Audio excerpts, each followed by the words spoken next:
Good morning and welcome to the Point.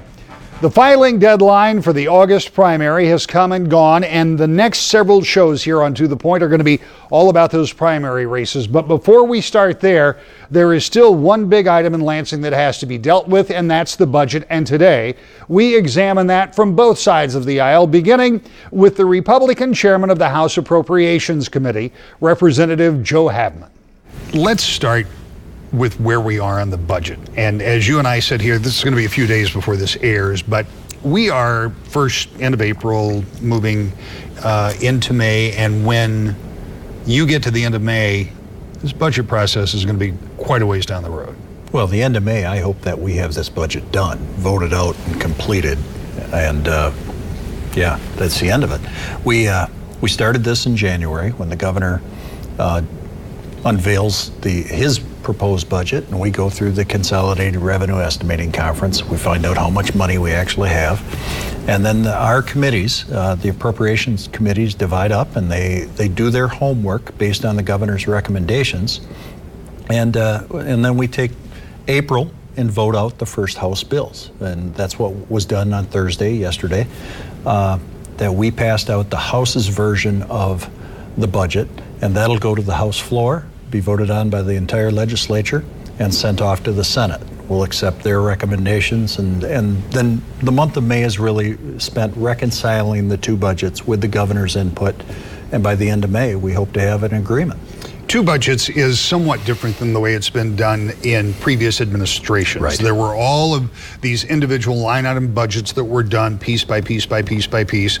And then, of course, there's always the K through 12, the education budget. Yes. So now you've taken education as one budget, everything else ultimately gets wrapped up The into omnibus budget, in we the call it. omnibus Yes. budget. So it isn't just like it's two pieces, because those individual pieces still have to be looked at. The legislators want to look at each of those. The subcommittees of the Right. Appropriations Committee, they look at their individual departments. So we have about 16 budgets under the omnibus, and then the school budgets as well. How much money are you dealing with? Because, and you and I have had this conversation Sure. before. There's a big chunk of money that comes back through the state, still state tax money that goes first to the federal government and comes back, that is spent for specified programs as deemed necessary by the federal government, and that's a big part of that.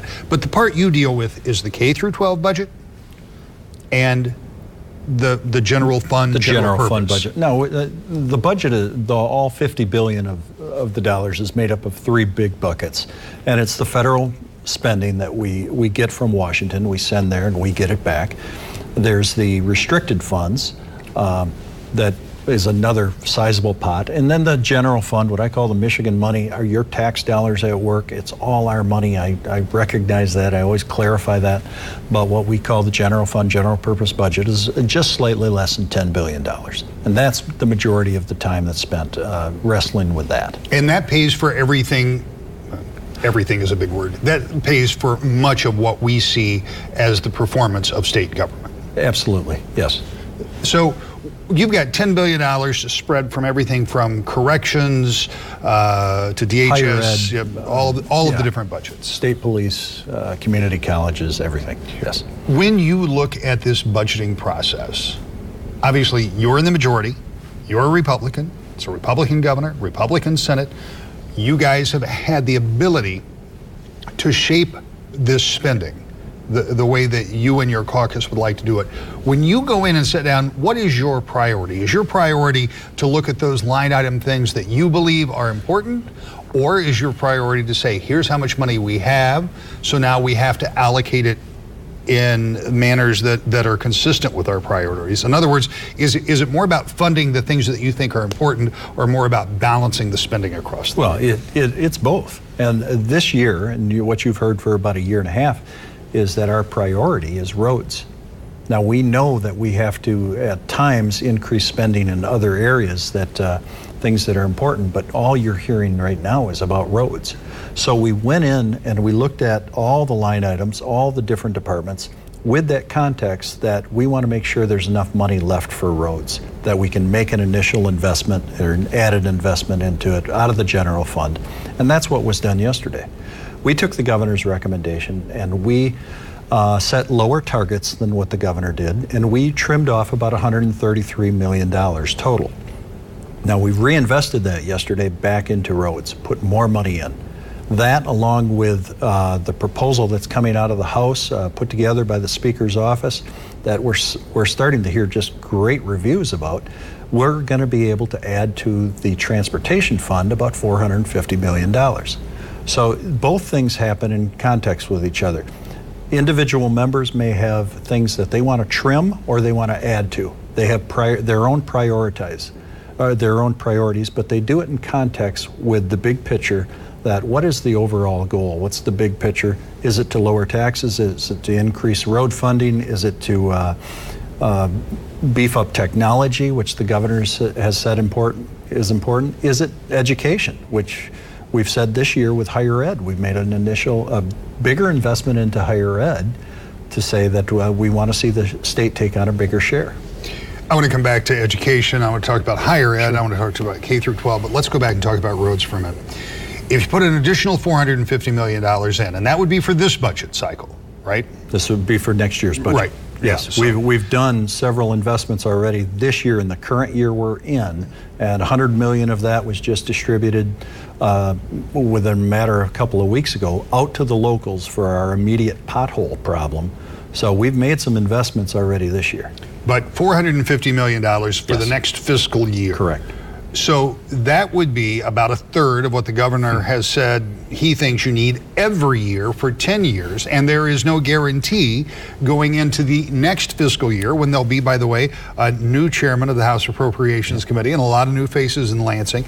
There is no guarantee that that $450 million will be there for the next year. We only know that it's there for one 12-month period, right? Well, we can't lock any future legislature to a specific spending. So every year it's one-time spending, if you want to look at it that way. But we've showed that this $450 to $500 million over the next few years is sustainable if we keep the same priorities.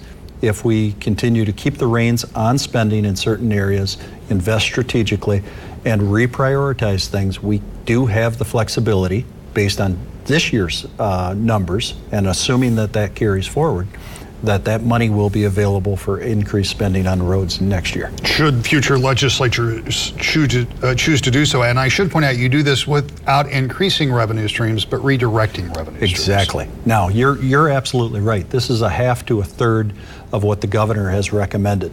So we firmly believe, in the absence of a revenue increase, this is better than doing nothing. We don't want to just let this problem continue to escalate. We want to put more money in, and if we deem, or if future legislatures deem, that we've done everything we can with existing revenues and the roads still aren't up to par, then they're going to have to wrestle with that issue again of, do we need more money into the system? And it is not impossible that this legislature might not get to that sometime after November. That's just my own personal observation. Anything's possible. All right. There is not a plan right now to do that. Well, let's talk a little bit about education, K through 12 education, Sure. because there is a place where Democrats and Republicans have argued mightily, and that argument right now is about as divergent as I've seen it. Because if you look at the dollars that you're putting in K through 12, if you look at the chart, those numbers remain constant, and there are some bumps here and there. If you go back go to House Fiscal and look at the numbers and see where they are. But there was more money in education during the stimulus package that came out of Washington a few years ago. More money was spent on education, and that money is no longer there because it's not coming from the government. So if someone on the other side of the aisle says you're spending less on education, as a technical matter, aren't they right? We now are spending more Michigan funds toward education than we were years ago, per pupil. Because our declining enrollment and increasing revenues, we're spending more than we ever have been. But in the total, we did take a bump there when we lost those federal funds. We took a dip, and we haven't been able to make that up until recently. Now we're seeing more money invested in education. We're allocating an average of $100 per pupil more in this coming year. That's a pretty good jump. Now, with declining enrollment, I mean, I understand that schools will always need more. There's always going to be a a perceived deficit, and everyone not just schools, but everyone across the state in the past decade has had to tighten their belt. Now we're starting to see the economy has improved, people are working again, the unemployment rate has gone down, we're able to reinvest more. And we'll continue to do that where it makes sense. And we will continue to reach out to schools and say, where do you need it? Most of our investment, a lot of our investment, has been in the area of buying down debt and getting rid of debt. We have what's called the MIPSers, the school debt for retirement cost. Well, that has absorbed so much of school budgets in the past few years that we've started to invest in that, realizing that we're going to help the schools initially, but we're also going to be able to buy down that debt for future generations. We've been able to eliminate about $20 billion worth of debt in the past few years between general government spending and the MIPSer school retirement cost. $20 billion that isn't going to have to be paid for by our kids someday. When you look at higher education, and you are not far removed from knowing about the cost of colleges and what that my last one's in now. What that really means to a family's budget, even if you start very early on, the escalating cost of college. And if you go out and talk to higher ed folks, and I know you talk with the folks from Grand Valley and elsewhere, and they will tell you that it hasn't been so many years ago when the state portion of funding that was going into colleges was way higher than it is now, and the proportion of money that they used from tuition was much smaller. Those have reversed and actually maybe even gotten further than that out of line now. So the percentage of state funds that go into our state colleges may be somewhere between 22 and 25%, depending on the school, and the rest of it has to be made with other funds, either foundations foundation grants, or primarily tuition, which means that you and I and everybody else in the state end up having to try to figure out with our kids how we're going to pay for those colleges in a time when we're told that college education is extraordinarily important for the growth of the workforce.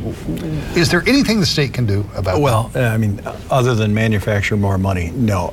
We're doing the best we can. We're seeing a significant increase in next year's budget for the first time in a number of years. But you're right. 30 years ago when I went to school, it was roughly 1/3 private, 2/3 the state.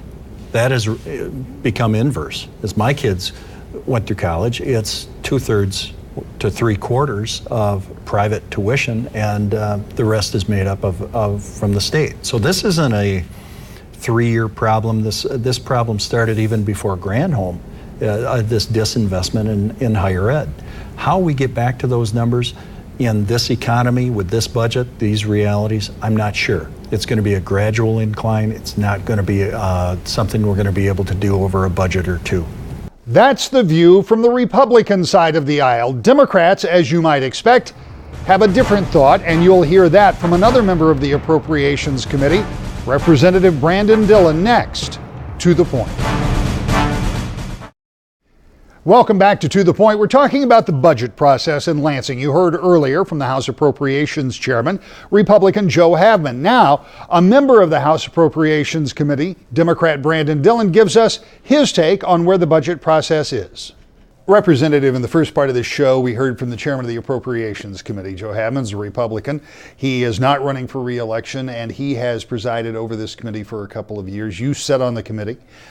You, no doubt, have a different take on the budget process than does he from your perspective. So tell me where you believe we are with this process, what came out of the Appropriations Committee, and what those budgets look like. Well, first of all, I want to thank Chairman Haveman. He's done a great job as Appropriations Chair for the last 2 years. I think he's been fair to all committee members and just done an excellent job. So I've always appreciated the way in which he's run the committee.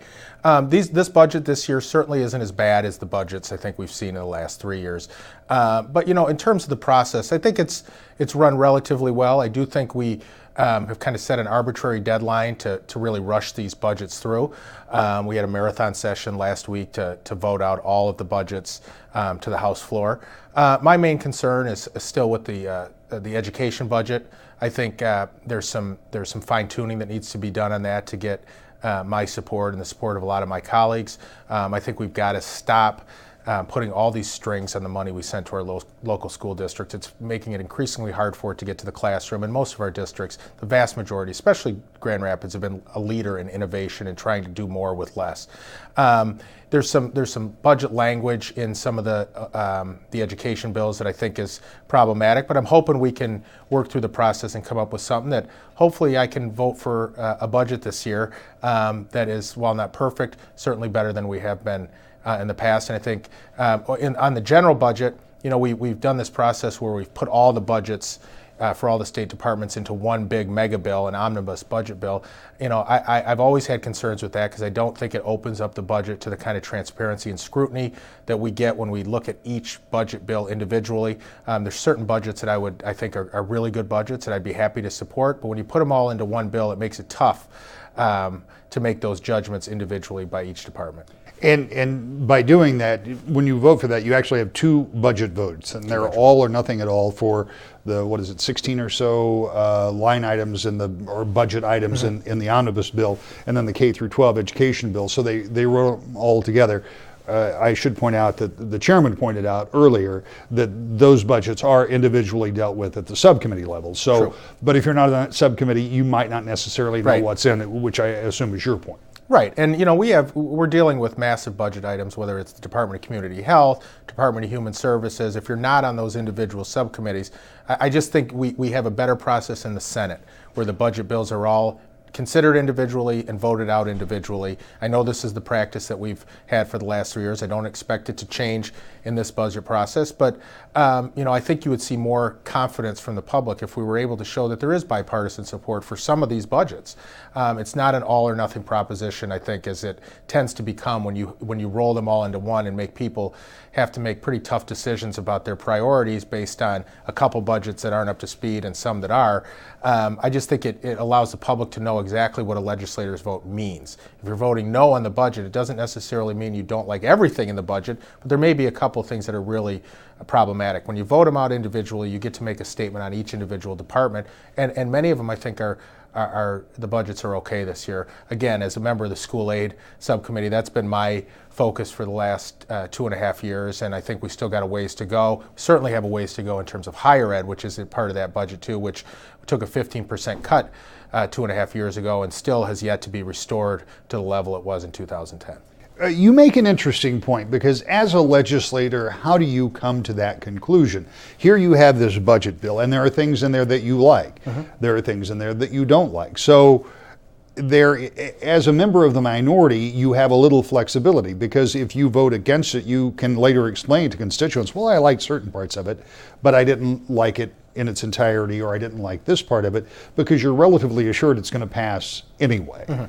But does it make it more difficult? Do you vote on it based on an average? I like 42% of it, but I don't like the other 58% of it? I don't know if it gets that specific, but you certainly do weigh, is there more good than bad or more bad than good?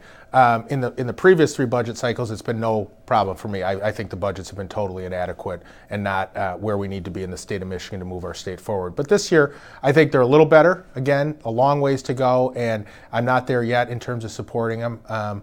But I think if we could slow the process down just a little bit, bring in some people from both sides of the aisle sooner rather than later, I think we could get some budgets that really have some bipartisan support. But unfortunately, because of this arbitrary deadline that the Republicans have set, the budget moves so fast it's almost impossible to do that based on the timeline they've set. We were talking about a separate issue and talking about when Democrats were in control and Republicans were in control, and finding a happy medium between the two. And that's kind of where we are on this budget process, because one of the big criticisms when Democrats controlled the House and you had split government in Lansing was that the budgets didn't get done. The government came to what I always call a faux shutdown, because government never totally shut down didn't even come close, quite frankly. But we had those situations, and obviously that wasn't acceptable to you. Sure. Or to others.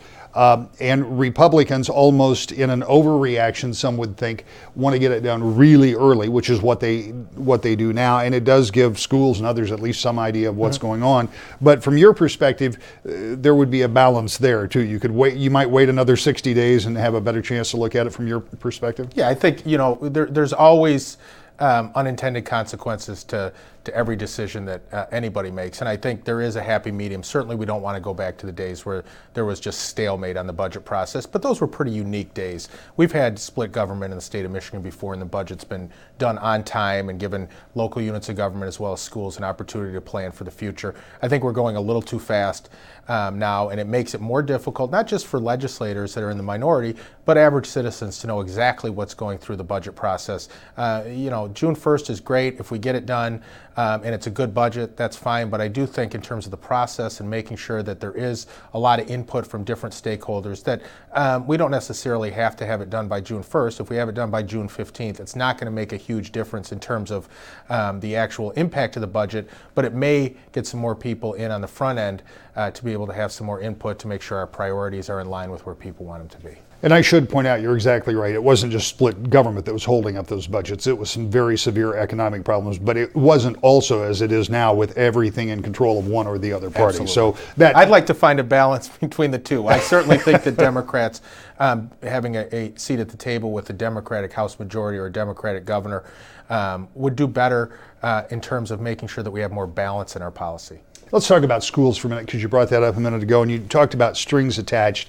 Republicans talk a lot about putting money back into schools, but they're doing it in such a way that deals with things like long-term expenses, pensions, and health care, and that kind of thing. Are those the kind of strings you're talking about? No, I was more referring to like these best practice language where, we've yet to find any other state where this is a best practice or any other way to describe these bills other than these were just some ideas that certain chairmen and Republican legislators had to hold some of the money back from schools unless they did 7 or 8 different things. And there's really no correlation between those quote-unquote best practices and student achievement and having a better quality experience in the classroom. The Senate Republicans have said they want to get rid of those best practice grants and just put all that money into the foundation allowance so the money gets directly to the classroom with no strings attached, and we can make sure that our local educators and local school districts have the resources they need and the flexibility they need to meet the needs of the students that they have, which, as you know, Rick, and I'm sure our listeners know, students in Grand Rapids have different needs than students in East Grand Rapids, students in Rockford. We want to make sure that we give those local school boards and local districts more flexibility to spend the dollars wisely. I know we've talked about this before, but I have to ask this because I seem to ask all of my guests. Does that flexibility include at least looking at the way we fund public schools? I've introduced a bill as part of our Democratic School Task Force to first figure out how much it actually costs to educate a child. And I think that's the first step towards determining what the actual cost is. When you're in business, you have a business plan before you go forward and start spending money. We've never done this with schools. And if we're going to look at a new way of funding schools, we have to first know how much it actually costs to educate a child, not only for adequacy, but equity across the system. And when we do that, I think we're long overdue in having a real discussion about how we fund schools to make sure that our highest needs, high poverty districts get the resources they need, and those districts that are doing well also get the resources they need too. We've got a couple of minutes left, and I want to switch gears on you a little bit because I know we're getting into this. In fact, every show, or virtually every show from this point forward, is going to be about primary races for state house, state senate, U.S. House. You're very involved from the Democratic perspective in that state house race. Obviously, you'd like to see a Democratic majority over in the House, and you're out working on those prospects. I'm not going to ask you to give away a bunch of trade secrets, but when you look around at the lay of the land, Republicans have lost, it seems to me, an inordinate amount of incumbents running for Senate. Congressional races have kind of skewed the thing for them, and there are some people who you might not have expected, you would have expected them to be on the ballot who aren't on the ballot. Does that change the lay of the land for you as Democrats? You know, we have been focused on making sure, number one, we recruit high quality candidates across the state. And in fact, we think we have a better case to make against some of the Republican incumbents that are in office because they have a record that they have to defend of raising taxes on seniors in the middle class, slashing education, and making some pretty bad decisions in terms of women's health care. We think that our candidates who provide a total alternative to that and make sure that their priorities are much more in line with middle-class families. The contrast that they have with some of these Republican incumbents who've had 4 years to come to Lansing and try to change things, but have really delivered more of the same. I think it gives us a real opportunity. We've got candidates all the way from the UP down to Southwest Michigan who are working hard. We're real excited. We knocked off 6 incumbents last time. We need to knock off 5 this time. We're going to work very hard to do it, and we're going to deliver a message that's positive for people in Michigan, but we're also going to make sure we hold those people accountable and let people know that these are the decisions they made, and we'll let the chips fall where they may in November. We'll be back with more To the Point in just a moment. As you heard from both of our guests, the budget process in Lansing should be wrapped up by around the 1st of June. Then the focus for a whole lot of members of the House and Senate will be on an election. The primary cycle comes up in August, and here on To the Point, we'll be focusing on those primary races every Sunday morning. I hope you'll join us. To the Point.